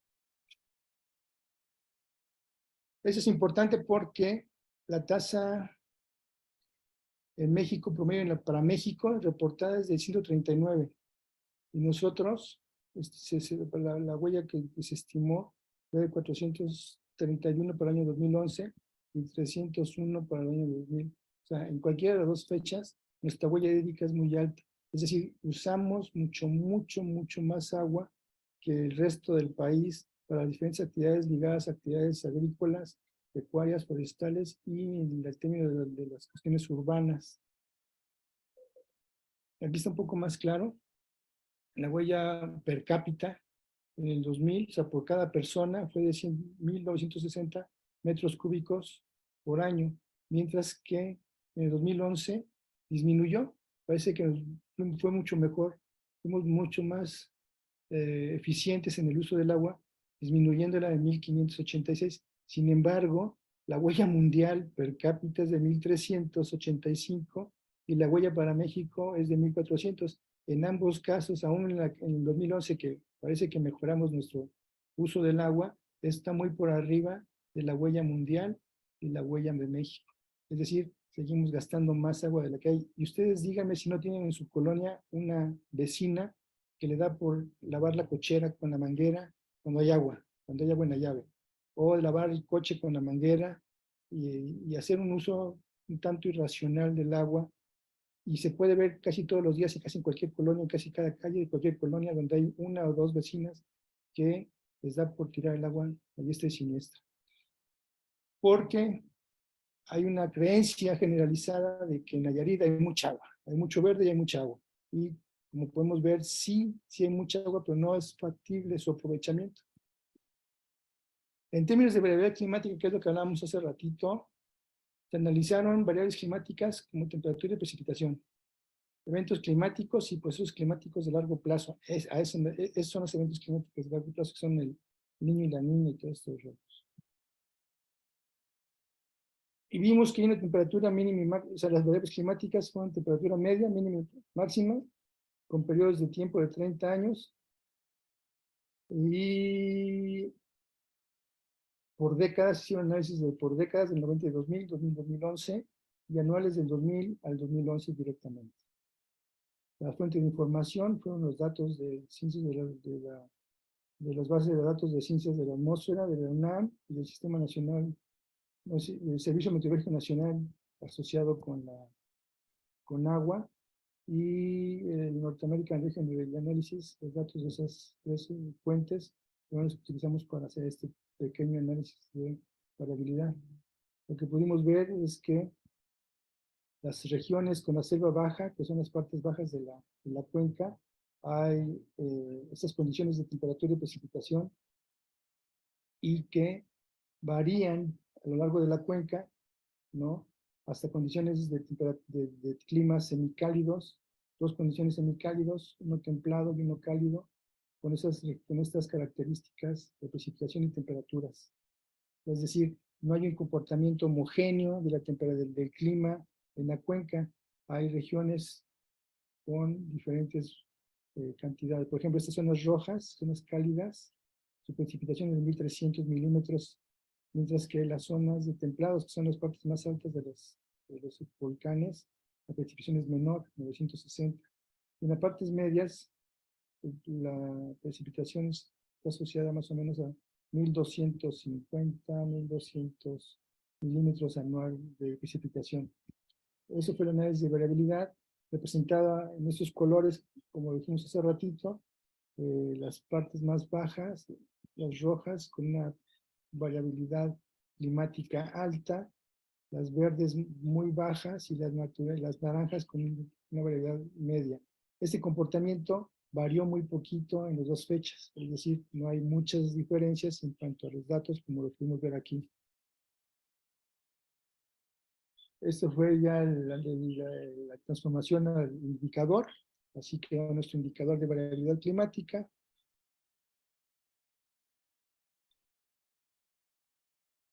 Y casi para terminar, hicimos el análisis de capacidad adaptativa, es decir, qué tan bien armados estamos para hacer frente a estos cambios que estamos estado viendo antes.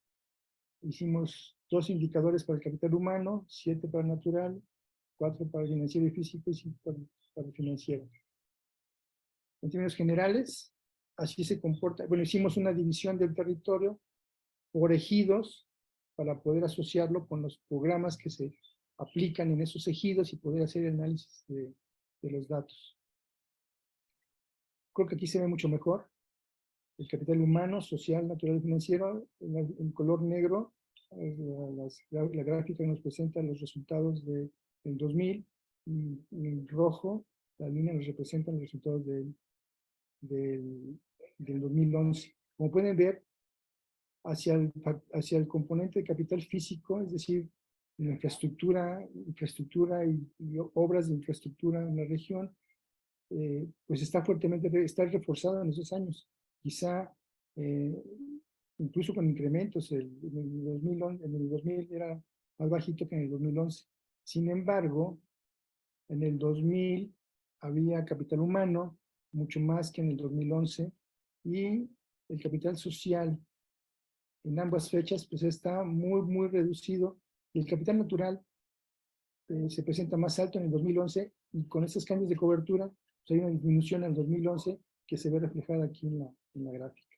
Es un poco cómo se comportan estos componentes sociales y humanos y un poquito naturales, transformados en capitales que puedan ser interpretados como capacidades adaptativas del clima.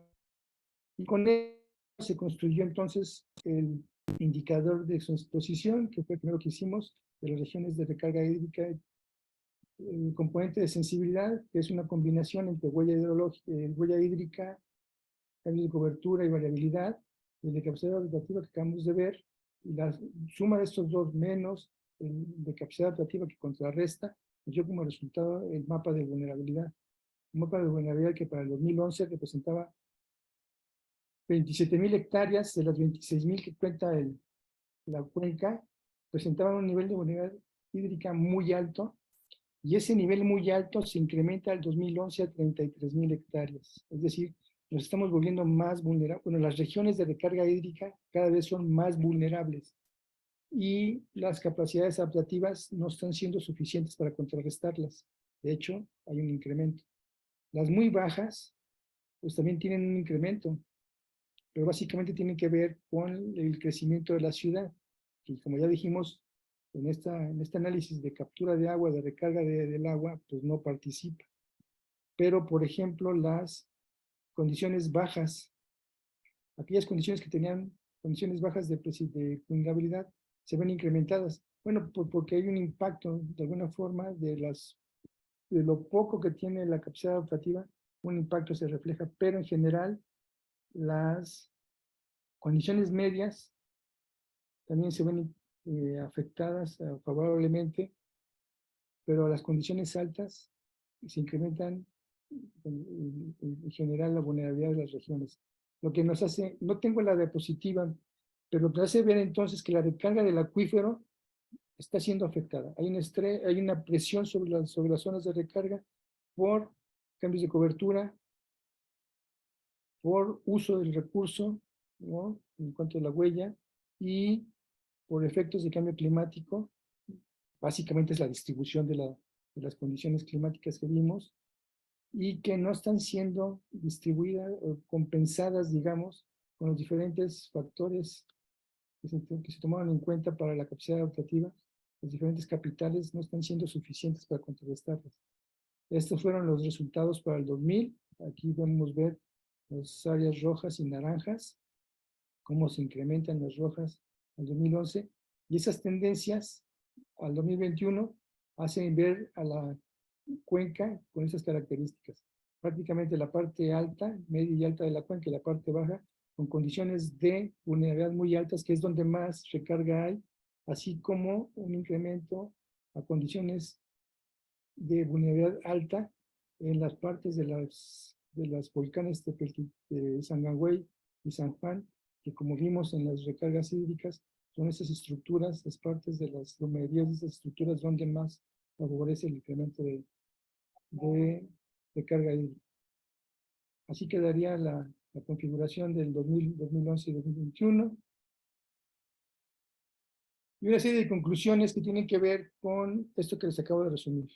La condición entonces del acuífero, desde nuestro punto de vista, sin tener datos concretos de aprovechamiento, por ejemplo, no sabemos, no tengo el dato de cuánto se está concesionando la CNA para la extracción de agua a diferentes personas físicas o morales, pero la recarga hídrica está comprometida en términos de las amenazas que acabamos de revisar, y puede estar comprometida la recarga hídrica del acuífero Matatipá, que es una figura que favorece o que provee más bien de agua a la capital y a las diferentes actividades que se desarrollan en ella, en la cuenca, y que bajo estas condiciones que analizamos, pues están viendo de alguna forma afectada su función de recarga, y al estar creciendo la ciudad y estar creciendo el número de gente que se incorpora a ella, la demanda del recurso seguramente se ve en aumento.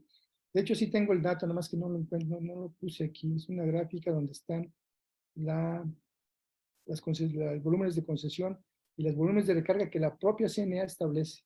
Y parece que hay una discrepancia interesante. No la encuentro, pero está.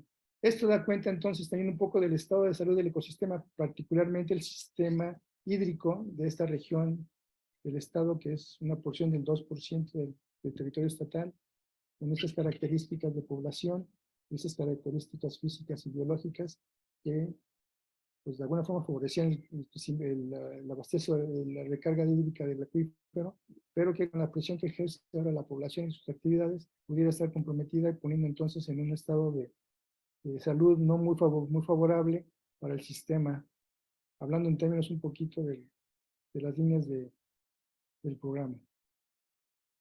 Hasta aquí sería mi participación, doctora y doctor Iván, ¿están por ahí? Sí, doctor, entonces, nada más para ver si me quedó claro, el que sea más alta la vulnerabilidad, ¿significa que es menos la captación que se está teniendo? Sí. Sí, doctora. Por eso las zonas rojas que vemos, entonces quiere decir que en Tepic se está captando cada vez menos agua, ¿entendí bien? No, en Tepic no. En Tepic no, el Tepic no capta agua. Es decir, Perdón, en la si te cuenca refieres del a río. Tepic como la Mancha Verde. No, todo el mapa que ¿La nos mancha mostraba es la verde? cuenca del río, ¿verdad? O sea, esta mancha verde que está aquí, sí se nota, el cursor. Sí, sí se nota. Esa mancha verde representa la ciudad, doctora. Oh, y esa es la más baja, ¿verdad? Sí, porque en la ciudad no se captura agua. Y como básicamente hay superficies de rodamiento impermeables, es decir, hay asfaltos, el asfalto no permite, no favorece la infiltración. Estas áreas pues no son representativas de la recarga, y su vulnerabilidad entonces pues es bajísima porque no recargan, no son importantes.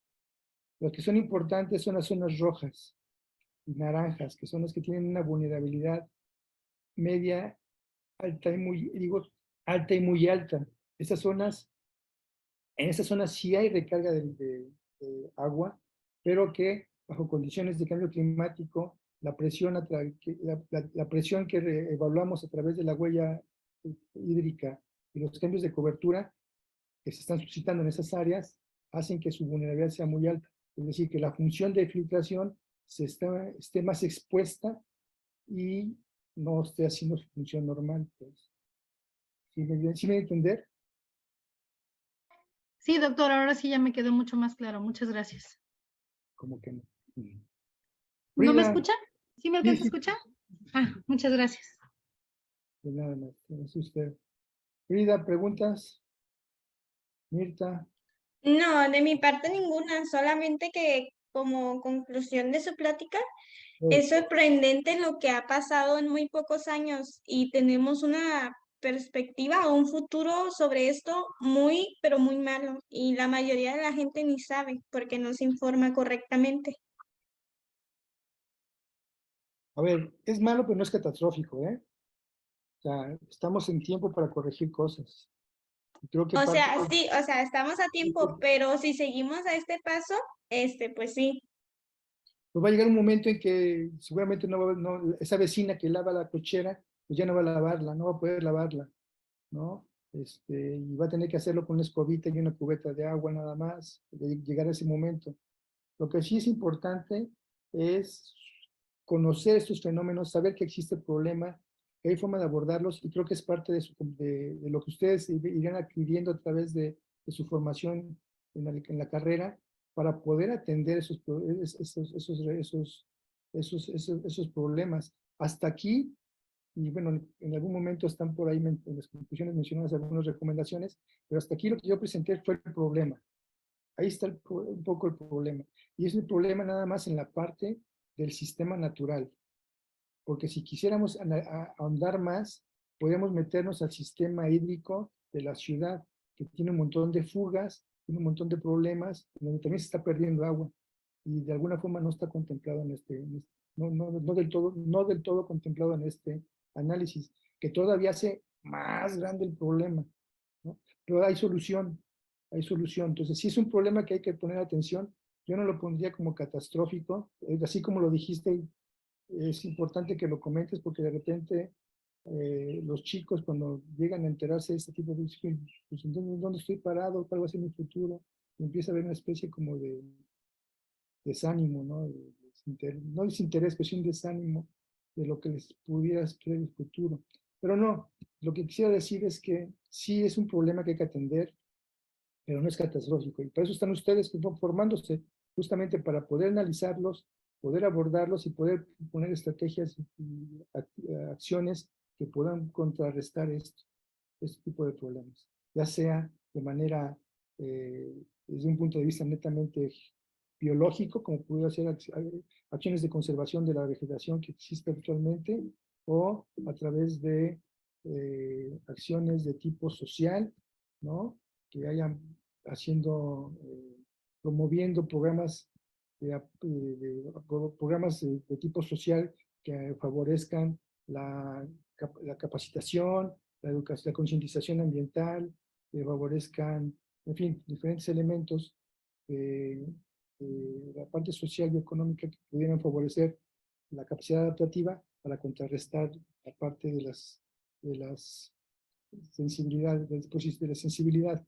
Por otra parte, las contribuciones que tú me hablabas hace ratito con respecto a cambio climático, te preguntaba cuáles hacías, bueno, seguir promoviendo eso, ¿no? Ahora tienes un conocimiento sobre el recurso agua que mucha gente no tiene, o que tiene diferente. Ya sabes ahora que el agua, así como que muy disponible, no disponible, a lo mejor en la llave de tu casa sí, pero que en algún momento de donde viene la llave del agua, pues se está comprometiendo. Y eso, el conocimiento, tú puedes ahora empezar a difundirlo un poco y promover un uso más racional del agua como una acción chiquita, pero que seguro va a contribuir a este problema más que a nivel de cuenca, pues parece muy grandote. Gracias, Frida. Gracias, doctor. Antes de darle la palabra al doctor Víctor, nada más quisiera comentar que justamente, así como usted lo menciona muy bien, es el propósito de formación de la licenciatura, que los muchachos o que nuestros estudiantes desarrollen una visión crítica, analítica y multidisciplinaria en la solución, en tratar de aportar soluciones a las problemáticas que se están observando cada vez, como bien lo mencionaba también hace un momento, pues que no se puede atender desde un solo eje o desde un solo punto de vista, sino que hace falta formar equipos multidisciplinarios que sean capaces de analizar un problema desde las diferentes aristas y evitar que después desemboque en otro mayor, ¿no? En la medida de lo posible. Así es. Gracias. Principalmente buscar soluciones favorables, viables. ¿Alguien más? ¿Con comentarios o preguntas? Sí, yo, doctor, tengo una pregunta. Dígame. Bueno, referente a observando lo que son los mapas, ¿hay propuestas o ya alternativas de solución para reducir la vulnerabilidad en esos puntos que son los rojos, que son los importantes para la captación de este recurso? Hasta donde yo sé, no, Víctor. Y peor te lo platico, ahora con los eventos de incendios que tuvimos hace unos días, pues esto se ve acentuado todavía un poquito más en estas fechas. Insisto, la superficie que se quemó, pues es una superficie que se quedó, en principio se quedó sin vegetación. Y como hablábamos hace ratito, la vegetación participa en el ciclo, en esta parte del sistema hídrico, haciendo que el agua corra más despacio. Por otro lado, el suelo, no sabemos qué pasó con el suelo, también el suelo se quema, y bajo estas condiciones del incendio, pues no sabemos exactamente qué pasó con el incendio. Ya se acerca el temporal de lluvias y lo que va a suceder es que va a llegar la primera lluvia y se va a llevar el poquito suelo, el mucho suelo que existe en esas regiones, en esas zonas, por la pendiente de la cuenca, pues se va a llevar, va a venir el agua, que ya dijimos que son como aguaceros más intensos, y se va a llevar lodo. Las primeras lluvias van a arrastrar puro lodo pues básicamente a la ciudad, ¿no? Que fueron las áreas que se quemaron muy cerca de la ciudad. Y va a arrastrar agua para las lodo, las primeras lluvias van a ser puro lodo. Vas a ver el libramiento cómo va a estar. Las primeras lluvias va a estar con lodo. Y ese lodo pues, va a representar el suelo que estaba arriba. Entonces, ese suelo ya no va a tener, esas áreas ya no van a tener un suelo que absorba, o va a verse disminuida su capacidad de absorción de agua. Entonces, ya hay impactos ahí. No hay acciones, pues no, que yo sepa, no hay acciones, ¿no? No se están fortaleciendo, la capacidad adaptativa no se está fortaleciendo. Y si hay algún incremento en algunos programas, en financiamientos o programas nuevos, yo dudo que estén pensadas en que sea una estrategia que contrarreste el cambio climático. O sea, pensadas como tal, no creo que estén haciendo. Probablemente estén haciendo algunas, pero pensadas específicamente para contrarrestar, no exactamente estos eventos que estoy aquí presentando, aunque pudieran incidir, pero sí pensadas en cambio climático, en contrarrestar el cambio climático, en cuestiones de adaptación del cambio climático, que yo sepa, no se está haciendo. Aunque sí pudieran hacerse, ¿no? Como les comentaba, las acciones de reforestación se están promoviendo como respuestas de acción para contrarrestar, que sirvan como sumideros de dióxido de carbono, ¿no? A través de la biomasa de los árboles, y que disminuyan las concentraciones de CO2 en la atmósfera, y con ello la parte del calentamiento global. Sí, así es. Pues de hecho, eso es una de mis preocupaciones, porque recuerdo que hace, creo que 10 años, un poquito menos o más, ocurrió que en las colonias que estaban en Jalisco, desmontaron, quitaron toda la cobertura, pusieron desarrollos urbanos, y una lluvia de los temporales intensos arrasó con todo. El arroyo El Indio. Así es. Entonces, lo que estoy pues sospechando, y pues no sospechando, sino vaticinando con lo que ocurrió en el cerro, de que va a suceder esa parte de, como menciona, ese deslave total de lo que es el cerro, porque ya no es esa cobertura que mantenía la integridad del mismo. Así es. Entonces, eso por el caso del incendio que acaba de pasar. Pero regresándome a la pregunta del doctor hace ratito, pues también, no el fraccionamiento en particular el resto de los fraccionamientos que se estén proyectando, que estén haciéndose, pues es lo que pudieran potencialmente propiciar un evento parecido al de hace 10 años en el Indio, justamente. Así Sí, es. así es. Pues de hecho, a mí en lo personal es un problema que tengo muy presente en el caso del agua, porque yo viví prácticamente 10 años en un estado con altísimo estrés hídrico, que es Tijuana y Ensenada, donde prácticamente el agua es salada por lo mismo de las infiltraciones marinas. Así es. Que en aquí en Nayarit, en lo personal, pues en la parte de la cuenca vivimos en la ilusión de que hay mucha agua, pero realmente como es el estado en general, pues deberá ser un estado más seco de lo que tenemos ahorita, en lo que estamos viviendo. Sí, me regreso, hay esa percepción en la gente que tenemos mucha agua, porque la tenemos, porque ahí está, pero para el futuro, bajo esas condiciones que estamos proyectando, a menos en este pedacito del territorio, pues ya no va a ser tan favorable para en un futuro. En un futuro, no sé, no digo que próximo, un mediano plazo, yo creo, ¿no? Unos 15 años más, vamos, o quizá menos, a lo mejor, ojalá fueran 15, pero de que se van a presentar problemas, se van a presentar si seguimos con estas tendencias. Insisto, y como le decía yo a Frida, creo que estamos a tiempo, aún se pueden recuperar, se pueden regenerar, se pueden restablecer. Para ello ocupamos generar información, primero diagnóstica, después información a partir de ese diagnóstico, la propuesta y que exista la voluntad política para llevarla a cabo, porque esa es la otra, ¿no? Los recursos no están en las bolsas de nosotros, los recursos que pueden impactar están en las... Y cuando hablo de recursos, nada más es económicos, también de tipo logístico y demás, están en la toma en las instancias de gobierno que gestionan este tipo de acciones o este tipo de elementos en el territorio, ya sea ese gobierno del Estado, ese gobierno municipal o gobiernos municipales, y que existe esa voluntad. Entonces, si se conjugan ese tipo de elementos, conocimiento del diagnósticos, a partir del diagnóstico, planteamiento de estrategias y la participación de los diferentes sectores sociales, de gobierno y sociedad en general, pudiéramos hacer eso. ¿Qué se ocupa para todo eso? Pues quizá la primera parte de la diagnóstica y propuesta, la academia y los chicos como los que están formándose ahorita, participen, tengan una pequeña participación.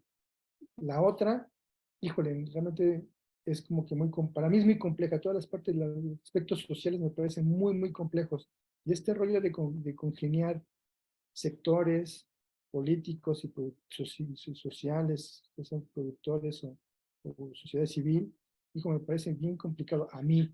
Yo no sé qué tan fácil sea, pero de que se puede, yo creo que hay un componente que es el de voluntades y si se conjugan, creo que hay manera de salir. Entonces, como decía la doctora, necesitamos no nada más expertos en clima, no nada más expertos en cuestiones biológicas, en cuestiones hidrológicas, también de aspectos sociales, antropoalgo, ¿no? Económicos, políticos, que participen todos en esto para conjuntarnos y llevarnos a acciones que de veras tengan eco, porque si no la otra es pues ir resolviendo con parchecitos poco a poco las cosas, que algo se le propondrá, pero no sé qué tan conveniente sea trabajar así, ¿no? Gracias, Víctor. Gracias a usted, doctor.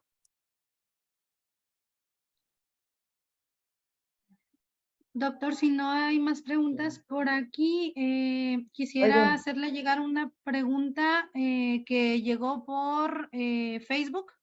Usted ya nos explicó que no es experto en este tema, pero bueno, por atención a los participantes que también nos están viendo a través de Facebook, déjeme, le comparto la pregunta y ya nos dará usted su opinión, ¿sí? Dice, desconozco sobre metales, pero estaba leyendo acerca que el plomo atmosférico de cierta forma en las nubes puede ayudar a refrescar el ambiente, repeliendo la radiación y evitando que ésta penetre. ¿Podría explicar usted un poco más al respecto? Dice que el plomo podría servir de alguna manera sin que dañe a los seres vivos. Se sabe pues que el plomo daña la salud principalmente de niños y ancianos, pero podría ser una forma de apoyo para mejorar el calentamiento global, el problema. Pues mira, creo que en la pregunta está la respuesta. No soy experto, no sé, pero lo que yo sé es esa última parte que se comenta de plomo, eh, sobre los daños que pueda generar en la salud humana. Lo tenía más, de alguna forma lo tenía conocimiento de ello. Yo lo que les propondría es actuar con cautela y con conocimiento científico, técnico, sobre las implicaciones que pueda tener el uso de este tipo de elementos. Si realmente refresca la atmósfera, si hacen algún efecto particular con la radiación, etcétera, de tal forma que se refresca la atmósfera, pues qué bueno, pero ¿qué más? Porque es un componente nuevo en la atmósfera, o no común en la atmósfera. A lo mejor no común, la palabra no es común. Que sus cantidades pues son mínimas, se me ocurre pensar que son así, y que al incrementarlas pueda generar otro tipo de problemas. A lo mejor sí se enfría la atmósfera, pero ¿qué otro tipo de problemas hay? Entonces a eso me refiero con cautela. Actuar con cautela, con conocimiento de las cosas, y estar preparados a no solamente a una respuesta positiva, sino estar preparados a una respuesta negativa de la acción, si es que se llega a tomar. Ese sería mi comentario sobre el plomo en la atmósfera. Sí, claro, finalmente seguro ese plomo se puede depositar después en otros ambientes, en otras matrices y generar mucho más daño, ¿verdad? Muchas gracias, doctor. Otro tipo de problema. Gracias, doctor. No sé si haya más preguntas.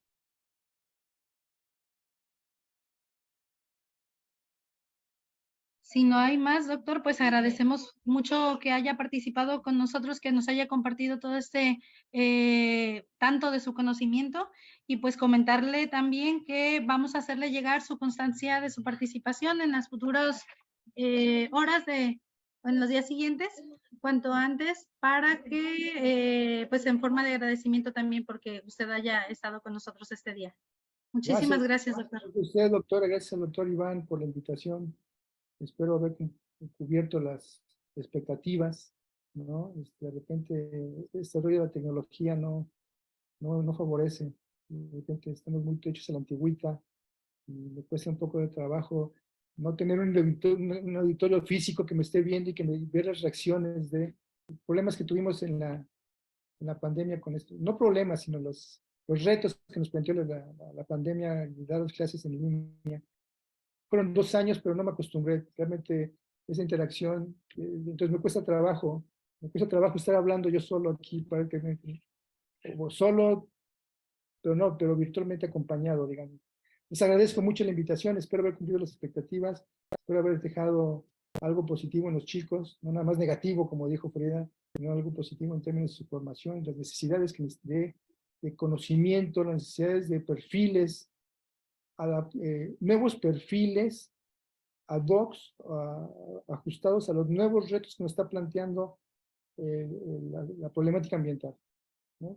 Es decir, esta parte de la multidisciplinariedad, que bueno que se está fomentando en este programa, porque los retos que nos está planteando el planeta tienen que ver así, no pueden ser vistos en una sola disciplina, como usted lo mencionó hace ratito.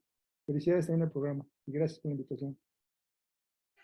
Muchas gracias, doctor. Gracias también por ese mensaje que les deja a nuestros estudiantes. Creo que es de lo más importante que nosotros también queremos hacerles resaltar con cada una de las participaciones de los invitados que tenemos en este curso. Gracias. Gracias a ustedes. Gracias, Iván. No, muy bien, Oyel, sí, me tuve que conectar un ratito, pero ya estoy acá.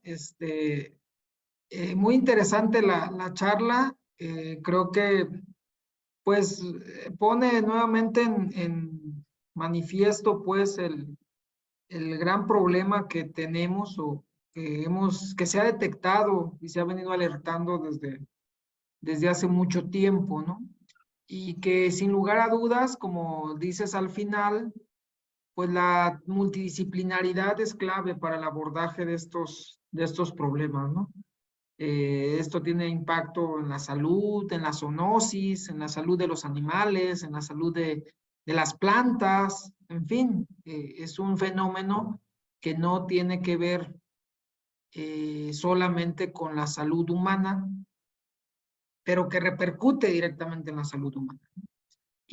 Pero por supuesto en la salud del ecosistema en general. Entonces creo que es un tema medular para el perfil de estudiantes que se están formando en la licenciatura y sobre todo que abona mucho a este perfil que queremos formar tan ambicioso en el sentido de la multidisciplinaridad, ¿no? Muchísimas gracias, Oyolsi, por dedicarnos parte de tu viernes por la tarde. Solo a nosotros se nos ocurre, pero creo que ha sido muy provechoso.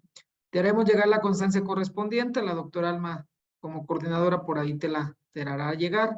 Y espero que no sea la última vez que participes. Realmente estamos ávidos de tener expertos o profesores con tu perfil. Entonces, por ahí ya platicaremos en corto para ver cómo estrechamos más las colaboraciones en materia de docencia, ¿no? Muchísimas gracias. Gracias. Y si no hay nada más, Alma.